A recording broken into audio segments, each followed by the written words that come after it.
Hindi mo na ako makikita. Malaya na kayo magpakasaya ni Roxanne. At malaya na rin kayo magpakasaya ni Kuya. Nakakatawa ka rin, no? Ino! Ino! Ino, lumabas ka dyan! Ino! Lumabas ka dyan! Lumabas ka dyan! Ino! Ano na ang problema? Aga-aga. Anong nangyari dito? Saan? Ikaw ba may gawa nito? Ano nangyari sa mga gawa natin? Tinapon mo ba yung mga gawa natin? Oh, ano nangyari dito? Ano nangyari? Ikaw dapat ang sumagot niyan. Seryoso ka ako pagbibintangan mo? Bakit? Sino pa bang gagawa nito na may galit sa akin? Tingin mo gagawa ako para sirain yung mga pinaghirapan ko? Mali ko ba? Baka dahil sa galit mo, style mo lang magkunwaring okay ka, pero pagkatapos ng lahat, ipagbabasag mo lahat. Hindi galit akong galit.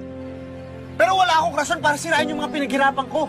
Dahil gusto ko na matapos tong letseng proyektong to para hindi na kita makita. Huwag kang mag-alala, Ino. Pagkatapos ng lahat na to, pag na-approve na ng Shaler, hindi mo na ako makikita. Malaya na kayo magpakasaya ni Roxanne. At malaya na rin kayo magpakasaya ni Kuya. Nakakatawa ka rin, no? Iniwan mo ako dahil anak ako ni Stella. Kesyo komplikado tayo para malabo tayo sa isa't isa, bla bla bla, ang dami pang iba. FYI, anak din ni Mama si Kuya. Hindi kami ng kuya mo. At ikaw? At ikaw? Isang taon pa lang tayong wala, nakamove on ka na kay Roxanne. Ano naman sa'yo yun? Wala ka nang pakialam doon. Talaga? Ngayon kina-question ko kung totoo mo akong minahal dahil ang bilis mong makamove on. Wala kang karapatang questionin yung pagmamahal ko sa'yo. Dahil binigay ko sa'yo lahat. Pinaglabang kita sa magulang ko, pero binaliwala mo lang lahat, sinayang mo lang lahat. Or in fact, ako pa nga dapat yung magtanong sa'yo eh. Minahal mo ba talaga ako? O na-curious ka lang kung paano makipag-date sa Cortez? Kaya pala ang bilis mong bumitaw nung Cortez ka na. Pasensya ka na, wala akong kotse ng mga panahon tayo! Mukha mo!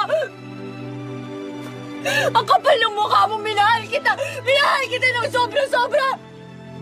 Kung ano man yung iniisip mo, hindi yan totoo! Kung wala lang akong pamilya na nasasaktan, kung ako lang kahit mahirapan ako, kahit mamatay ako, hindi kita iiwan na mahal na mahal kita! At kahit ngayon na sobrang galit ako sa'yo, let yung puso to